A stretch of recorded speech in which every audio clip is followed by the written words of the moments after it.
Demi masyarakat Indonesia sejahtera, Jokowi luncurkan program Kartu Sakti baru, jadi program baru andalan pemilu 2019. Sejak naiknya Jokowi sebagai RI1 pada tahun 2014 lalu, program Kartu Sakti untuk masyarakat kurang mampu menjadi salah satu program unggulannya.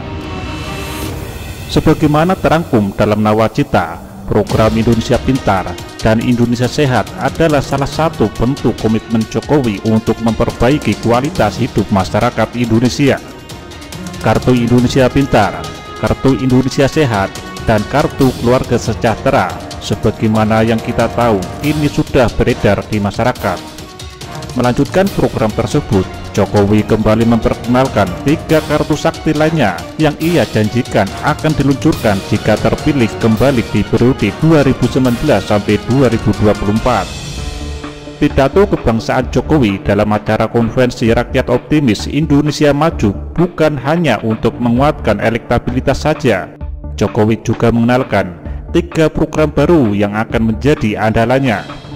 Ketiga program baru yang ditawarkan Jokowi merupakan program yang akan melengkapi programnya yang selama ini telah dia jalankan.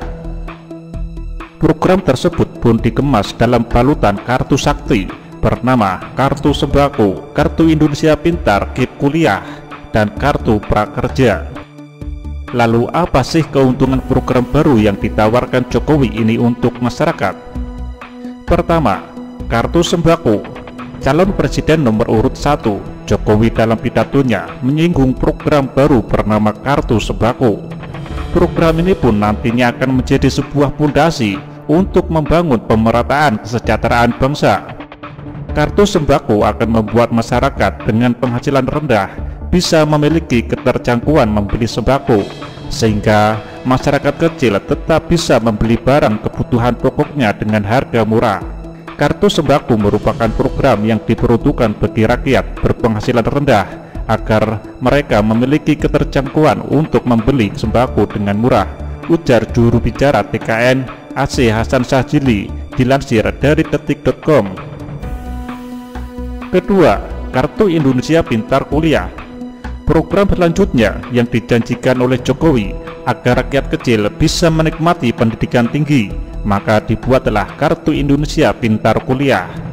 Kartu ini akan menjadi kartu lanjutan yang berkaitan dengan peningkatan pendidikan rakyat, sehingga tidak terbatas pada wajib belajar 9 tahun saja. Faktor biaya kuliah yang tinggi memang menjadi salah satu alasan banyak rakyat kecil tidak melanjutkan bangku pendidikannya ke perguruan tinggi. Sehingga diharapkan dengan program baru ini, kesempatan belajar masyarakat di perguruan tinggi makin meningkat. Program ini jelas merupakan terobosan baru agar rakyat Indonesia dapat menyelesaikan pendidikan tingginya tanpa harus dibebani dengan biaya kuliah, ujar AC menjelaskan. Yang ketiga, Kartu Prakerja. Kartu Prakerja menjadi salah satu terobosan baru yang dijanjikan oleh Jokowi dalam pemilu 2019.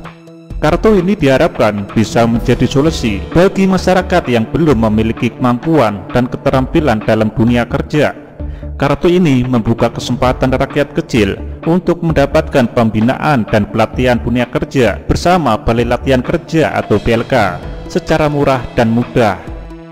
Jokowi menyampaikan bahwa akan ada 3.000 BLK di seluruh Indonesia yang memfasilitasi pengembangan skill para pencari kerja untuk memperbesar peluang bagi mereka mendapatkan pekerjaan. Dengan demikian, pemerintah akan hadir memberikan kemampuan dan peluang kerja kepada mereka. Mereka akan dilatih melalui 3.000 BLK yang tersebar di seluruh Indonesia, tegas AC.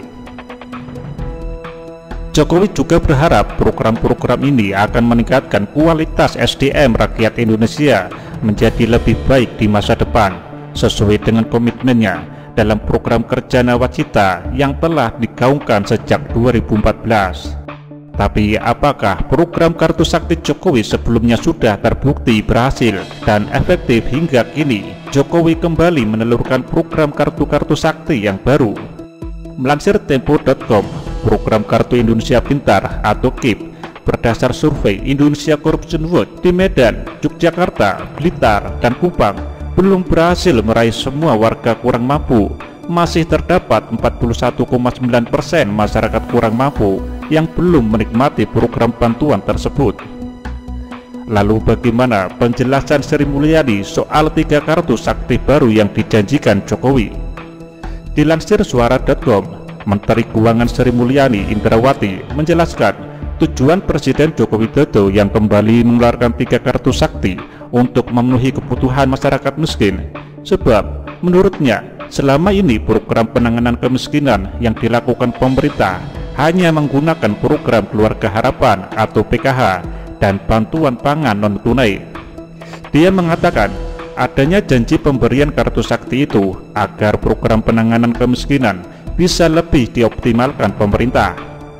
Program penanganan kemiskinan yang selama ini menggunakan PKH dan bantuan pangan non-tunai, maka itu akan bisa diubah menjadi suatu kartu baru yang bisa mengcover khusus untuk kebutuhan masyarakat miskin, kata dia saat ditemui di kantor pusat BPJS Kesehatan Jakarta Pusat. Mantan Direktur Pelaksana Bank Dunia ini menuturkan penggunaan Kartu Indonesia Pintar atau KIP hanya menjangkau murid SMA atau SMK. Untuk itu, Presiden Jokowi kembali mengeluarkan KIP kuliah agar bisa membantu anak-anak miskin bisa masuk ke perguruan tinggi. Kemudian untuk masalah kesehatan, kalau selama ini ada PAUD, juga untuk pemberian gizi yang kurang, bantuan pangan, imunisasi di PKH, kemudian Kartu Indonesia Sehat, maka ini juga bisa untuk didesain dan diintegrasikan lagi, tutur dia. Sri Mulyani menambahkan, dengan program yang sistematis dan integrasi, maka anggarannya akan bisa disusun secara teratur. Pasalnya, selama ini anggaran untuk penanganan kemiskinan terbagi-bagi. Jadi menurut saya ini adalah suatu langkah yang bagus dan akan lebih baik dari sisi dampaknya. Dari sisi anggarannya mungkin tidak akan menimbulkan suatu ledakan, tapi bahkan merupakan sesuatu yang jauh lebih akuntabel, karena dana-dana yang selama ini mungkin terfragmentasi bisa menjadi jauh lebih terkonsolidasi dengan baik, pungkas dia. Kira-kira bisa sukses dan berhasil tidak ya program andalan Pak Jokowi dalam mencuri hati rakyat di pemilu kali ini? Bagaimana menurut Anda?